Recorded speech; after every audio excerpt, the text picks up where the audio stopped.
Should we just jump right into this?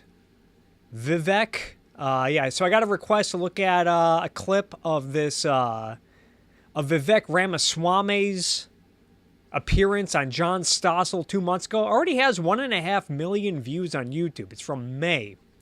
And yeah, Vivek is one of the presidential candidates for 2024. He is running on the Republican ticket. And ESG and DEI and woke nonsense in corporations, that seems to be his specialty. Anyway, let's just check out the clip. Let's check it out. And by the way, I'm a fan of John Stossel. Been a fan of John Stossel for years, so I really appreciate this request because it's always fun watching some John Stossel, folks. You've come out with a new book, Capitalist Punishment: How Wall Street Uses Your Money to Create a Country You Didn't Vote For. Yeah. Read a book, read a book, read a motherfucking book. Read a book, read a book, read a motherfucking book. I have not read this book yet. I mean, I don't have it. I don't really plan to. I've thought about it after watching this a couple times and thinking about it. I'm like, maybe I should pick up Vivek Ramaswamy's book. But it's this is like one of his main selling points is that, hey, we live in a democracy. I'll just let him explain it. What's that mean? In one way, it's a really narrow niche issue, but in another way, a really fundamental issue, which is the rise of ESG and stakeholder capitalism in capital markets. ESG is environmental, social, and governance. Yes, it's a non-grammatical amalgamation. Sounds good. I mean, it sounds... And yeah, going back to stakeholder capitalism, I talked about this when I did a video on the World Economic Forum a few months ago, and basically it's this idea that corporations should concern themselves with the interests of people other than their shareholders. Blow it out your ass. I mean, it sounds fine. It's 3 letters amalgamated together. It's designed to sound boring for a reason. So what's going on is there are a range of agendas espoused by one end of the political spectrum, saying that we need to cut carbon emissions to fight climate change, that we need to use racial quotas in the boardrooms to make up for our past sins of slavery and systemic racism in the United States. But the public doesn't want to vote for a lot of those policies. I have to admit, I'm part of the public that would not vote for those policies. So what the government... And what if they did? The government realized is if we can't get it done through the front door, we'll just use the private sector through the back door to advance those same objectives. And I think one thing, I'll get into this later, but I think one thing Vivek does here is he fails to make a distinction between political power and economic power. So what's happened in this country is that the largest financial institutions, let's just take the 3 largest asset managers, BlackRock, State Street, and Vanguard, they've aggregated the money of everyday citizens. Pension money. Pension money. Now, let me start by saying that I'm definitely not a fan of ESG. It sounds terrible. And Alex Epstein talks about this in his book, Fossil Future. Read a book, read a book, read a motherfucking book. Read a book, read a book, read a motherfucking book. He says, the aspect of the corporate anti-fossil fuel movement that scares me the most is the ESG movement, which prods companies not only to advocate for fossil fuel elimination, that's just not smart, but also to commit to practicing it independent of what the law says. ESG stands for environmental, social, and governance. In the realm of environmental, being good means being on a path to rapid fossil fuel elimination. ESG has taken over stock exchanges and financial institutions, which now reward and punish companies based on their ESG standing, which largely means how much they pledge to not use fossil fuels going forward. Shipping companies are rewarded for pledges to somehow not use oil in the future. I wonder how they're going to accomplish that. Guess they're going to try to do it with like big electric vehicles and hope they can efficiently power them on solar or whatever. Digital tech companies are graded on their pledges to somehow use only renewable electricity. Food companies are rewarded for pledges to somehow become carbon neutral. And oil companies are rewarded for pledging to rapidly transform into non-oil companies. Talk about sanction of the victim. And I think it's been described this way before, all this ESG gobbledygook. It's basically, instead of anti-capitalist types voting to destroy capitalism, voting for political power to destroy capitalism, I guess in this sense, maybe Vivek has a point. It's basically this roundabout way, from what I can tell, of convincing corporations to slowly kill themselves. At least the oil companies, at the very least. ESG not only rewards companies for pledging to get off fossil fuels themselves, but also for supporting anti-fossil fuel policies, and it punishes them if they support fossil fuel freedom policies. Thus, the world's leading corporations are being enlisted as propagandists and lobbyists for fossil fuel elimination. Again, that was Alex Epstein's Fossil Future. And I guess one thing, I think Vivek is actually pretty good on this issue, and part of me, I've said this before, but part of me wishes he wouldn't really get into politics, at least in the running for office sense. I would rather Vivek focus on being a whistleblower on a lot of this nonsense. Because from what I can tell, he has a lot more firsthand knowledge than someone like me. A lot more firsthand knowledge and connections with the corporate world and boardrooms and venture capitalists and Silicon Valley. So I like that he writes books. And again, I haven't written the book. But that's it. Before he started running for president, even though I didn't always agree with this guy, I thought he was pretty good at blowing the whistle on a lot of this nonsense. One thing that kind of, I don't know if jaded is the right word, but a lot of times when people bring up ESG, and I've noticed this with Patrick Bet David, one thing that makes me suspicious, and I've seen Ben Shapiro do this too, is when they talk about ESG, they laser focus on banks and financial institutions and their role in promoting ESG. Not that there's no fire to that smoke.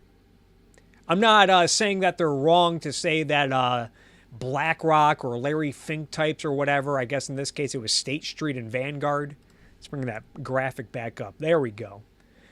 People, from what I can tell, a lot of people are rather quick to just throw the banks under the bus, as if the banks weren't doing this. If some corporations might not be acting on their own accord, their own free will, so to speak. Take someone like Sam Bankman-Fried, the FTX goofball who defrauded a lot of his clients. Allegedly, I think I'm still supposed to say. I think he still has his day in courts. But he was a banker, and he was a loud advocate for effective altruism.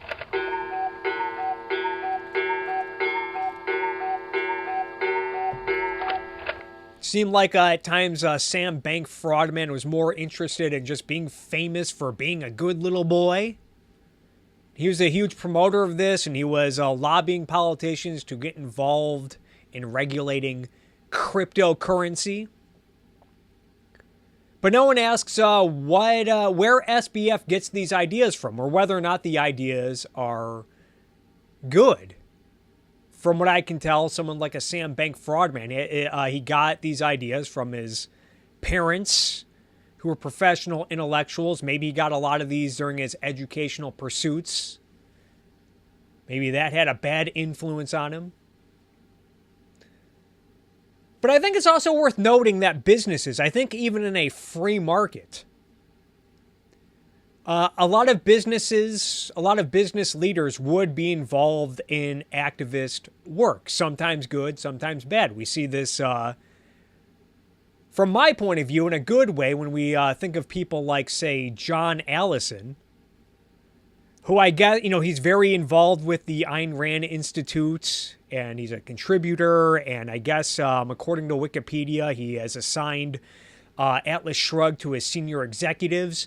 Maybe it's not fair to maybe lump him in, I'm not trying to, but maybe you could say, well, there's a difference between something like that and someone like a Larry Fink, who's often accused of like trying to impose ESG and other nonsense, using their economic influence on corporations that they're invested in. I guess even Larry Fink recently, this was according to a Washington Post article from, I guess this is a year and a half old, maybe this is outdated, but I guess he straight up said that he tells his CEOs that businesses are not to be the climate police. Fink has cautioned that private businesses could not be expected to do too much.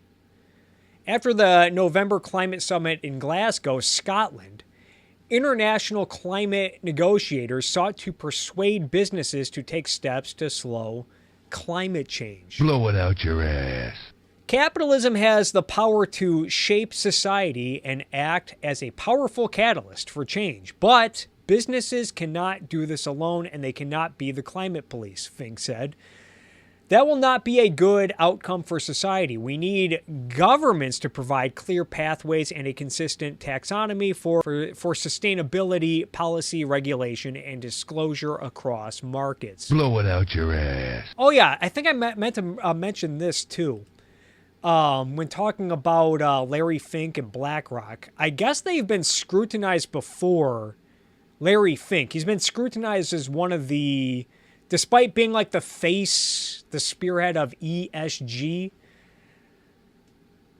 A lot of people don't like him because I guess a lot of BlackRock's, a lot of the companies that they're invested in are, they profit off of deforestation. And I think they've also like been invested with Saudi oil projects where they make money off of. This is according to The Guardian.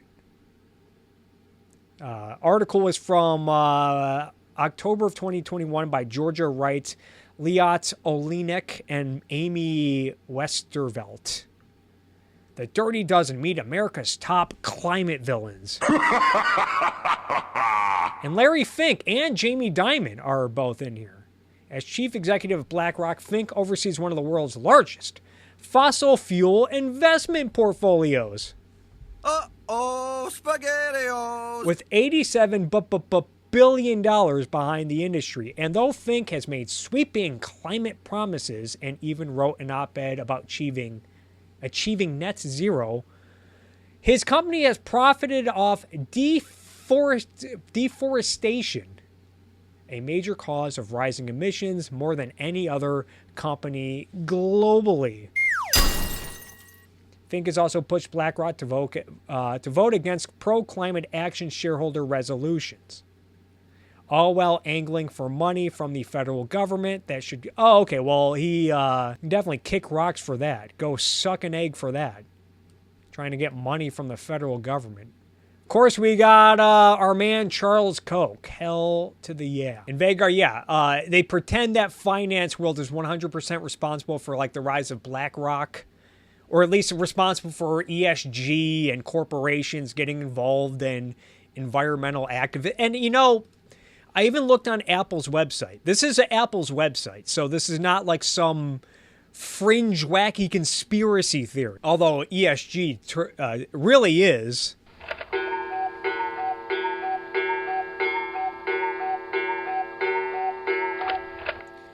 We believe that business at its best serves the public good. Blow it out your ass. Empowers people around the world and binds us together. Man, isn't the world missing Steve Jobs?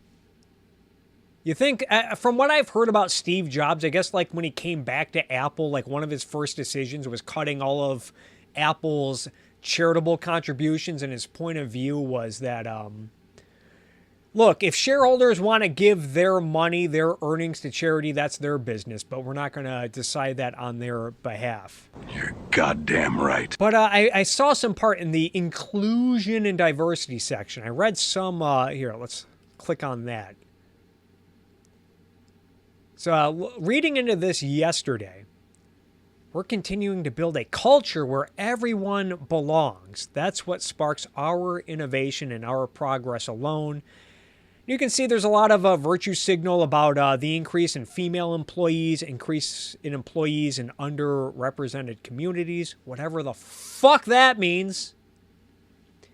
Increase in black employees in the United States, increase in Hispanic and Latinx employee. Oh my God. But here's something, I saw this. Here's a quote this is from their like diversity page. What we're able to do as a DNA group. What the fuck are they talking about? DNA group is bring heart to our work. Like, I'm glad they're bringing heart to our work, but you're going to group people on DNA? Uh-oh, SpaghettiOs! I guess that's something Apple's is obsessed with. DNA and grouping people together based on DNA. So a lot of this stuff is, again,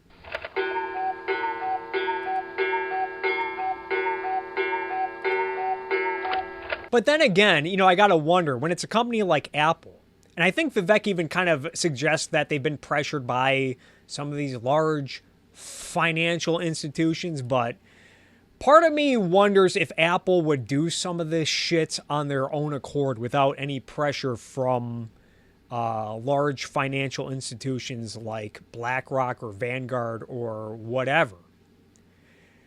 And I say that because companies and business leaders have always engaged in some sort of activism. Not all of them, but a lot of businesses throughout history and business leaders have been engaged in activism of various sorts. I remember this with the anti-GMO craze, the anti-genetically modified organism craze, and how between like 2014 and 2019, a lot of food companies started to get all virtue signaling and labeling their food non-GMO, which I think is really stupid. There was, I even noticed the other day, where is it? There's this skincare company called Nimi. And they contribute a lot of their money to conservative causes. We give back to build a better America, so you can feel good about supporting causes that reflect your values. Under the Faithful 5 initiative, each of the 5 selected organizations will receive 1% of Nimi's annual profit, allowing us to address various aspects of our shared values. The distribution ensures a well-rounded approach to enriching America. Like, does anyone think that some large financial institution somewhere twisted the arms of Nimi to get involved with the Faithful 5, which, as you can see, one of the groups is Moms for Liberty, and then we have Women of Faith. Turning Point USA is one of these organizations that they support. 1% of all the profits from this skincare company go to organizations like Turning Point USA. And imagine a company like Coca-Cola or, say, General Motors, a company with a long history in the United States, classic all-American brand. Imagine if they started to engage in something like Buy American activism, without tariffs and without protectionism. And one of these companies just said, you know what, we're only going to use American-made products. We're only going to build our manufacturing plants and supply chains in America, and we're only going to hire legal U.S. residents. And maybe they do this to the chagrin of customers and even shareholders, because this might drive up their costs and might make them less efficient. I've even seen this on, I don't remember specifics, but I've definitely seen this stuff on Shark Tank before, where an entrepreneur comes in and they're negotiating with the sharks, and the sharks are like, hey, why don't we try to move your supply chains to China? We can save a lot of money, and we can lower costs, lower prices, get more customers. And then the entrepreneur is like, well, we want to keep jobs in America. We pride ourselves on being American made and this and that, and it's often a clash, or sometimes a clash. I imagine if businesses started getting engaged in this sort of activism, I doubt that the people complaining about ESG would be making such a big fuss about it. Not that I like it, but I should make that clear. I really don't like it when companies get involved in activism and this sort of stuff and charities. If they do it, if they think it can maybe help their bottom line, I would have to look more into it. But I remember this has been a big thing with the National Basketball Association. I know for decades they've had this NBA Cares program, which I think is focused on spreading the NBA throughout the world and helping out the less fortunate. But from what I can tell, that's good for the NBA, that they're bringing basketball across the globe. It's good. That I could see why that might be in their best long-term interests as an overall business. But from what I can tell, also ESG and stakeholder capitalism, they're not really about long-term interests for the shareholders. And going back to the whole diversity stuff, we have Apple virtue. I wonder how much of this is just virtue signaling.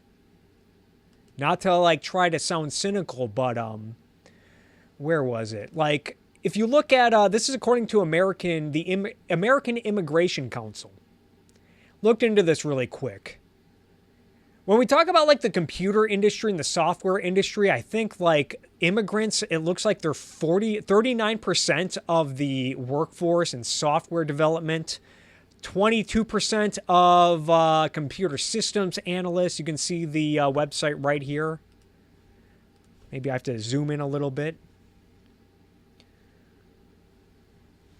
So is this really that much of a flex? Wouldn't a company like Apple already wouldn't a company like Apple already employ a quote-unquote diverse workforce?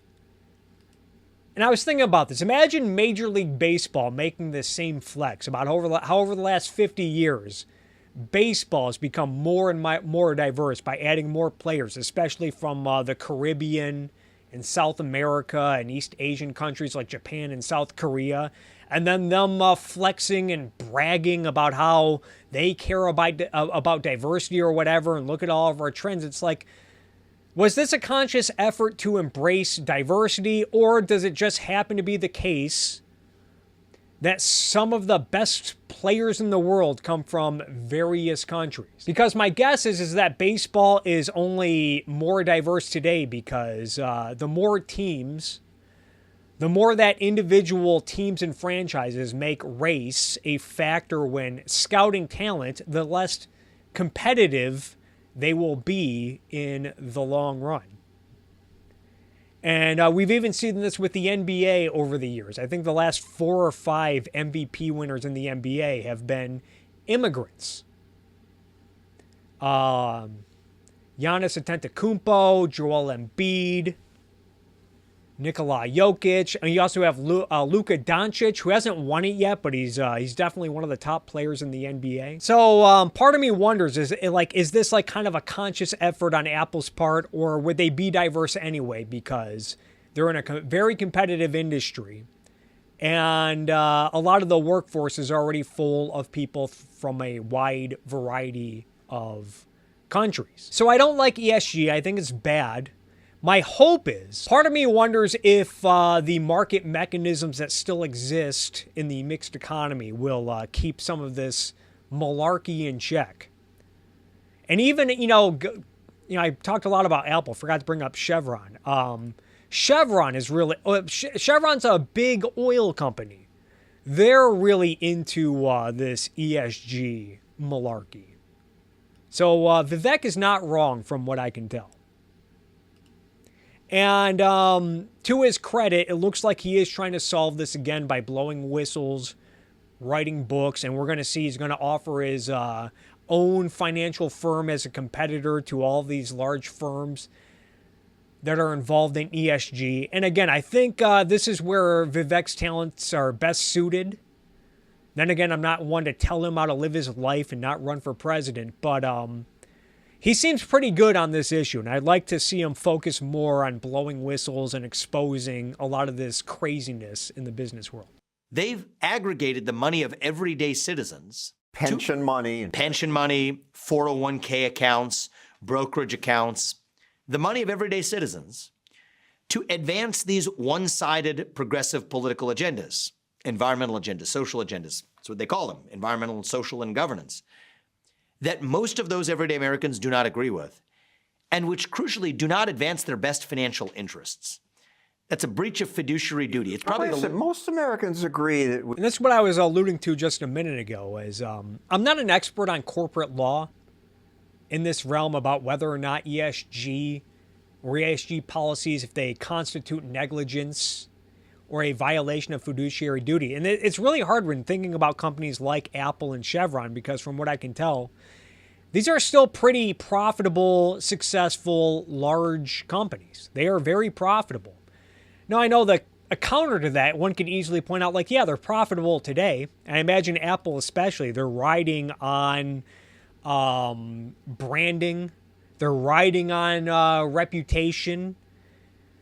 And it's conceivable that if they go too far in this nonsense and they don't focus on the long-term health of their shareholders and their business, maybe in a few years they might become less profitable. But I don't think Vivek Ramaswamy is wrong to bring this up, and this is one of the mechanisms that I wonder will help keep this in check. If businesses like Apple and Chevron, to the extent that they engage in this, if they become less profitable over the next few years, and you even have Ron DeSantis, and I'm not sure this is the right way to go about it. I think shareholders have to stand up for themselves. Although someone like Vivek would say, well, shareholders don't really have a problem because most of the shares are owned by BlackRock and Vanguard and this and that. It's not like small day traders or savers and investors. Their power is useless. I imagine they might say something like that, but you have Ron DeSantis really trying to go after Bud Light. I think he kind of looks like a doofus when he does that because he was supporting the boycotts on Bud Light. And then when they lost money, he's like, hey, Bud Light, you lost a lot of money. And Florida's pension holders, Florida's state pension program, we're invested in Bud Light. So now we need to open an investigation to see if you've been negligent. I'd rather see shareholders, kind of like if I'm remembering correctly, I could have swore during the whole Elon Musk buying Twitter saga, I couldn't find an article, but if I remember correctly, at first the board of directors at Twitter did not want to sell the company to Elon Musk, and I thought the shareholders responded by launching a lawsuit and suing the board of directors to say, no, we want this sale to go through. This is in our best interest. Which I think it clearly was because the value of Twitter has since gone down.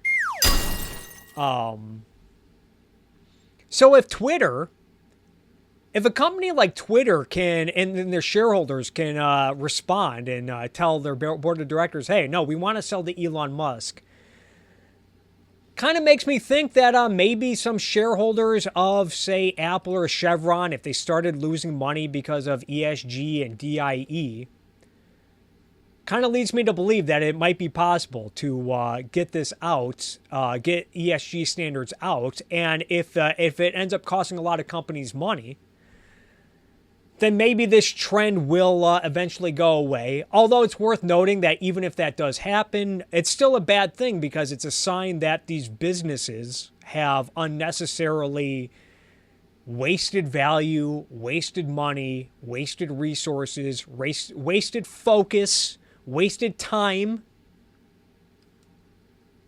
So it's still a bad thing, but hopefully whatever market mechanisms and proper legal mechanisms exist help keep this craziness in check. that we should have a clean environment and we should be socially kind. Well, I think that they agree with that in our body politic. But we got to sort that out where every person's voice and vote counts equally in deciding how we get there. What they don't want is their retirement dollars to be used to tell a company to adopt an agenda that makes that company less successful at delivering profit, which is why they were invested in the stock market or in those companies in the first place.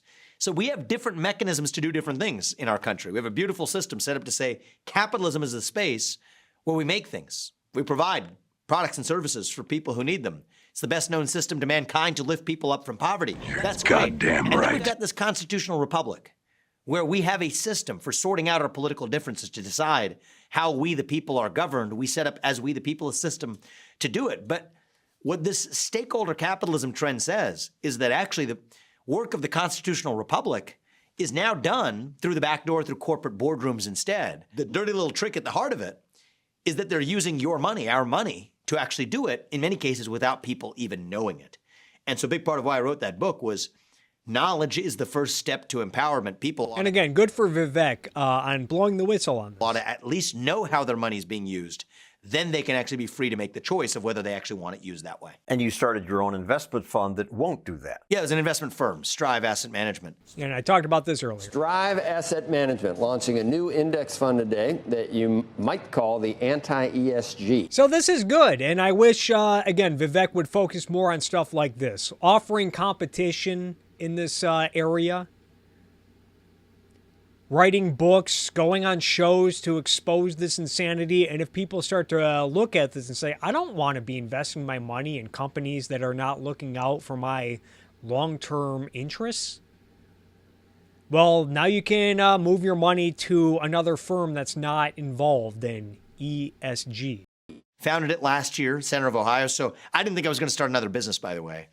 But after I stepped down from my biotech career, wrote these books, et cetera. But I decided I'm not a pundit, right? I enjoy going on television from time to time. Some companies are doing it because it allows them to make another buck. They blow woke smoke. I enjoy writing books and columns in the Wall Street Journal, which I think I forgot to bring up, there's I think I found an article that was written on the Wall Street Journal by William Barr that talks about the whole fiduciary part of this. ESG cannot square with fiduciary duty. It looks like there are a lot of legal minds trying to figure this out, and I think that's a good thing. which I've done plenty of, but I'm a man of action. I believe in driving solutions. And so I said, look, if I've observed this problem, let's actually do something to fix it.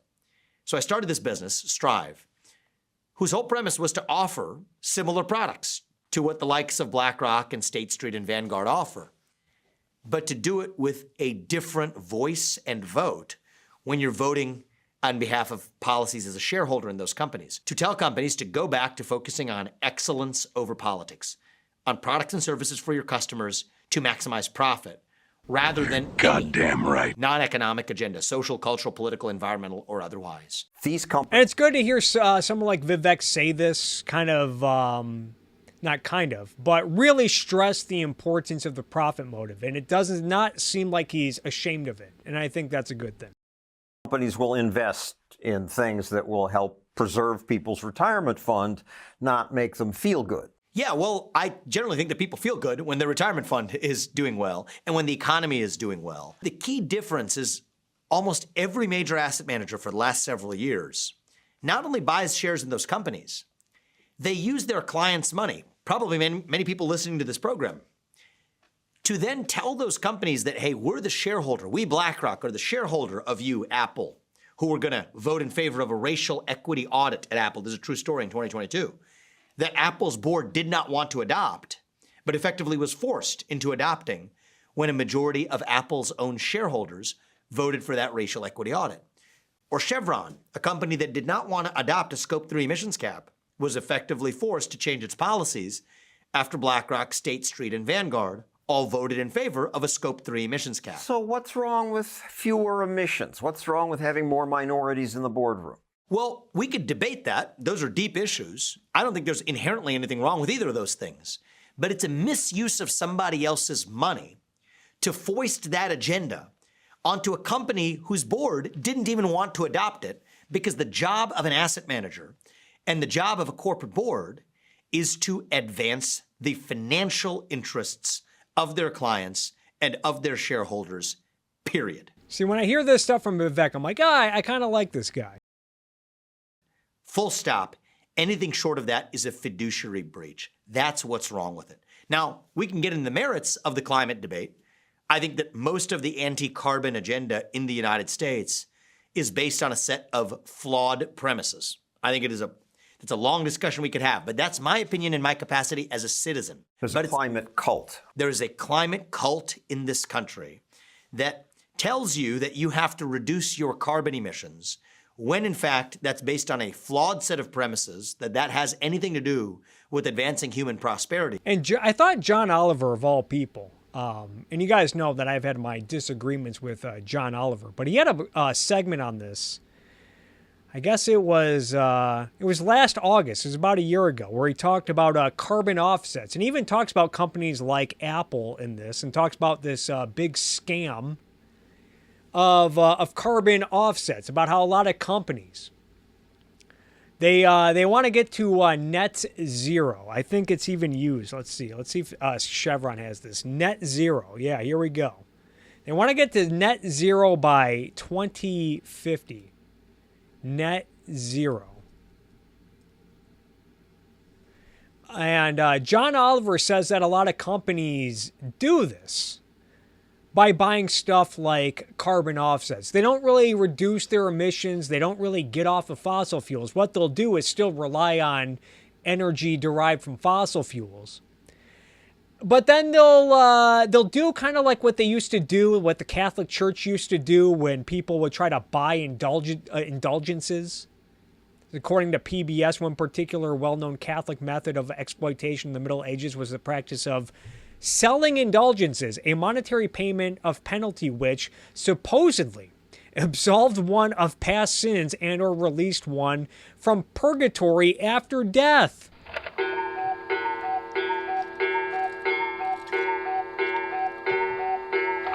And from doing my Bible streams, I'm constantly seeing God talk about how people have to give stuff like offerings and sacrifices, burnt offerings, bulls and shit, bulls and cows or whatever, to kind of, make up for any sins or wrongdoing that you did. And you see this with the whole, Vivek calls it a cult. I think he's right. And John Oliver talked about this, about how a lot of companies, they'll buy carbon offsets. So a company like Apple, if they use a little too much fossil fuels, they won't reduce their fossil fuel usage. What they'll rather do is they'll like donate money so that someone will plant a tree, or they'll like donate money so that someone will build like a wind turbine or a solar panel somewhere. Or they'll invest in some nature preserve or sponsor some nature preserve somewhere that will offset the carbon dioxide that they put into the atmosphere. It sounds like a total scam. And it sounds like a cult-like behavior. So, again, I think Vivek is actually, he's not wrong here. But then again, you look at a company like Apple or Chevron, and I'm serious. Look at it, go to macro trends, see how much money. They're still very profitable, successful companies. So I think even here, you can probably say they're shortchanging their shareholders a bit if they're investing all this money in stupid shit like carbon offsets. But they're still making money for their shareholders. From what I can tell, they're making more money than most other Fortune 500 companies. I may be mistaken on that, though. John, that's my view as a citizen. However, whatever my view is or somebody else's view, let's sort that out through the democratic process. That's what we have. That's what America gives you. Our citizens, And I think this is where Vivek falls a little short, where he talks about how we need to sort this out through the democratic process. Sort what out exactly is what I'm wondering. Sort what out? So he does not like it when financial firms pressure corporations to adopt net zero policies or mandate diversity or whatever, mandate cap and trade offsets. I think even going back to John Oliver's video, he mentions in this video that states like California are already mandating a lot of this net zero nonsense, where companies have to buy carbon credits to offset their carbon emissions. And I'm over here wondering, why does mandating this shit by vote, why is that any better than a large financial firm like BlackRock pressuring companies behind the scenes? Recall that Gavin Newsom tried to mandate diversity in the boardrooms in California with a law, which thankfully got reversed by the courts. But what if it never got reversed? Why is it okay for voters to vote for politicians to mandate diverse boardrooms, but not okay for shareholders to pressure companies to mandate boardrooms? Again, I think this is where Vivek needs to do a little more thinking. Why is it okay that a state like California mandates carbon credits by law, which a cynic might conclude, well, this is just favors for a lot of so-called greenwashing companies? Why is it okay for the state to force this stuff, but if Larry Fink wants to maybe use his financial assets, wants to use his financial influence to pressure Apple to maybe buy some carbon offsets, why is that better than voters getting together and mandating it by force? I think it's worse in that context. Our citizens, we the people, are empowered to answer those questions. That's what we said in 1776. That was what the American Revolution was fought to settle, that it's not somebody in the back of some palace hall settling that question. And yet today we have palace halls down the street on Park Avenue that settle that question using your money to do it instead. That's a betrayal. It's a kind of financial fraud, actually. It's a betrayal of trust. And the thing that's wrong with it is, even though I have I mean, he's right that it's there's a little bit of betrayal in there.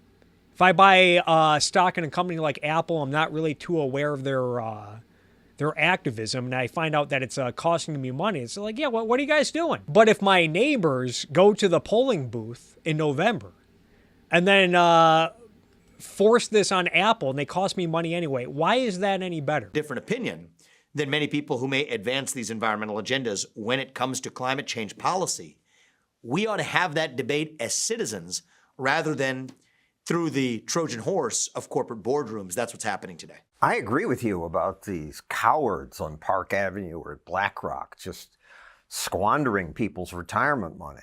But a criticism, your fund has... Yeah, and it's I think it's a valid criticism. Imagine if we had, say, a Midas Mulligan involved with one of these large financial institutions, or a Hank Reardon or a Francisco D'Anconia. I think this highlights the importance of philosophy and ideas. You know, it's not just about, philosophy and ideas. It's not just about the realm of politics. It's not just about trying to persuade people to vote the right way, to vote in support of liberty-oriented politicians, or to inspire liberty-oriented politicians to run for office. I think these ideas and philosophy, it also means having business leaders, people in the business world who have a spine, who maybe have balls of steel. I've got balls of steel. To stand up to the madness, to stand up to a Larry Fink.